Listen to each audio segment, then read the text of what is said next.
Baik, bismillahirrahmanirrahim. Assalamualaikum warahmatullahi wabarakatuh. Perkenalkan, nama saya Wina Nurul Aini dari Prodi Ilmu Al-Quran dan Tafsir kelas B. Alhamdulillah.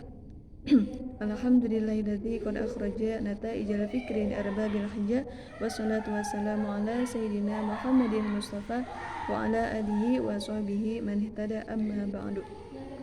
Pertama, marilah kita panjatkan puji dan syukur kita kehadirat Allah Subhanahu wa taala karena atas rahmat dan karunia-Nya kita masih diberikan nikmat sehat juga nikmat iman sehingga sampai saat ini bisa melaksanakan kegiatan penilaian akhir semester dengan baik dan lancar.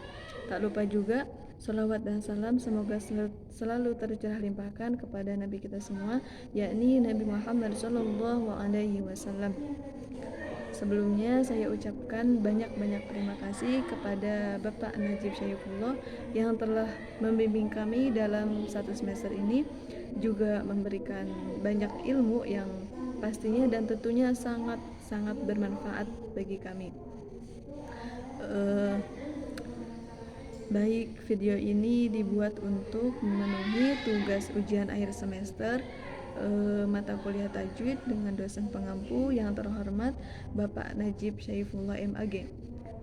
Mudah-mudahan kita selalu mendapatkan kemanfaatan dan kebarokahan ilmu dimanapun kita berada. Amin.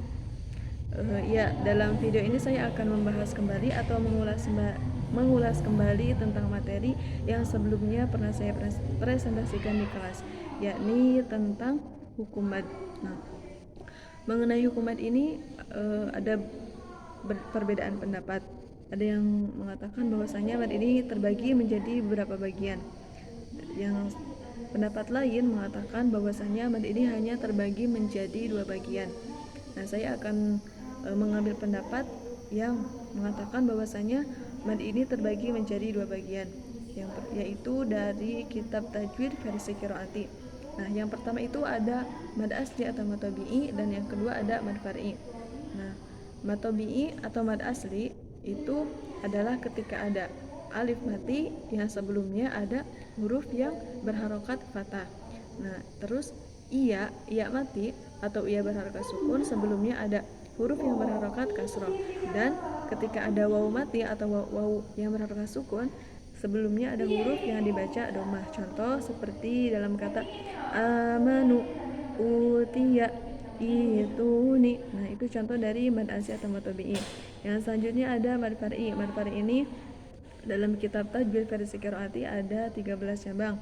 Yang pertama ada mad wajib mutasil. Definisinya itu ketika ada mad tabi'i bertemu dengan hamzah dalam satu kalimat. Panjangnya dibaca sebanyak 3 alif atau 6 harokat. Contoh seperti dalam kata laqad ja'akum.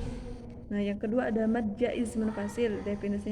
Definisinya yaitu ketika ada mad tabi'i bertemu dengan hamzah di lain kalimat, maka hukum bacaannya dinamakan mad jaiz munfasil dan panjangnya dibaca sebanyak 2,5 alif atau 5 harokat saja. Contoh dalam kata ya ayyuhalladzina amanu. Ya ayyuha itu contoh bacaan dari mad jaiz munfasil. Yang selanjutnya ada mad arid sukun. Nah, mad arid sukun ini adalah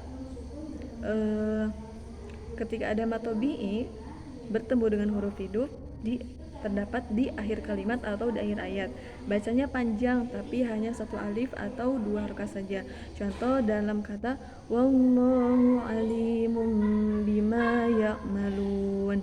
Nah, lafaz ya'malun itu kan di akhir ayat. Nah, itu dinamakan mad adli sukun. Yang selanjutnya ada mad badal. Definisinya itu ketika ada mad tabi'i bertemu dengan hamzah dalam satu kata atau dalam satu kalimat saja. Definisinya tidak terlalu jauh dengan mad wajib mutasil, namun cara membedakannya jika mad wajib mutasil itu panjangnya sebanyak 3 alif atau 6 harokat.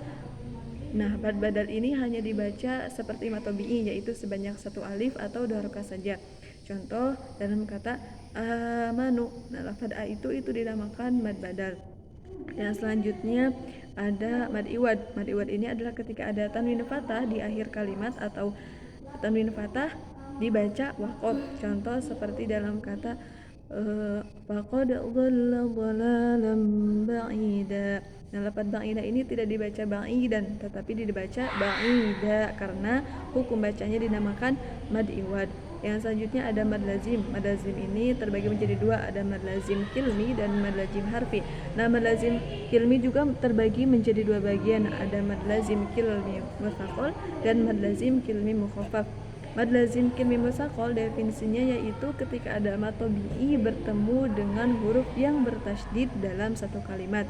Contohnya seperti dalam kata waladdallin. Nah, itu mad lazim kilmi mutsaqal. Yang selanjutnya yaitu mad lazim kilmi mukhaffaf, yaitu ketika ada mad tabi'i bertemu dengan huruf yang dibaca sukun dalam satu kalimat. Contohnya seperti dalam kata al-ana, seperti itu. Yang selanjutnya ada mad lazim harfi. Nah, mad lazim harfi ini juga terbagi menjadi dua, ada mad lazim harfi mutsaqal dan mad lazim harfi mukhaffaf. Mad lazim harfi mutsaqal juga bisa dinamakan atau bisa disebut dengan mad lazim harfi musyba, yaitu ketika ada huruf yang berada di awal surat atau menjadi fawaatihus suwar, pembuka surat. Hurufnya ini terkumpul dalam lafaz naqasa asalukum. Nah, ketika ada huruf nun, qaf, shad, ain, sin, lam, kaf dan mim yang menjadi fawaatihus suwar atau pembuka surat, maka dinamakan mad lazim harfi mutsaqal. Yang selanjutnya ada mad lazim harfi mukhaffaf, sama menjadi fawaatihus suwar atau pembuka surat, namun mad lazim harfi mukhaffaf ini hurufnya itu terkumpul dalam kata hayyun tahura, yaitu ha, ya, to, ha dan ro. Yang selanjutnya ada mad layin atau haraf lin ya. Nah, mad layin ini hurufnya ada dua, yaitu wawu dan iya. Syaratnya apa? Ketika wawu dan iya disebut bisa menjadi mad lin atau haraf lin, yaitu ketika wawu dan iya itu berharokat sukun dan sebelumnya ada huruf yang berharokat fathah. Contoh seperti dalam kata min khawf, mim baini, seperti itu. Yang selanjutnya atau yang terakhir itu yang selanjutnya ada mad silah. Mad silah itu terbagi menjadi dua, ada mad silah qasiro dan mad silah tawilah. Cara membedakannya adalah mad silah qasiro itu ketika ada ha dhamir dan kedepannya tidak ada hamzah. Contoh seperti dalam kata ya ayyuhalladzina amanu aminu billahi wa rasulihi. Nah, wa rasulihi hi di situ itu menjadi mad silah qasiro karena setelah ha dhamir tidak ada hamzah. Sedangkan mad silah tawilah ketika ada ha dhamir kedepannya ada huruf atau ada kata yang diawali dengan hamzah. Contoh seperti dalam kata annama lahu akhladah. Nah, itu contoh bacaan dari mad silah tawilah. Yang selanjutnya ada mad tamkin. Mad tamkin ini mungkin tidak sering dibahas ya, karena ada yang berpendapat ada yang berpendapat ya tidak termasuk kepada pembagian mad gitu. Tapi dalam kitab tajwid versi qiraati ini mad tamkin ini termasuk kepada pembagian mad far'i. Definisinya dari mad tamkin adalah ketika ada huruf iya yang bertasydid dan kedepannya ada huruf mad. Contohnya seperti lafaz huyyitum nabiyina, itu dibaca panjang satu alif atau dua harokat saja. Baik, mungkin demikian yang dapat saya sampaikan. Mohon maaf masih banyak terdapat sekali kesalahan. Akhirul kalam, wassalamualaikum warahmatullahi wabarakatuh.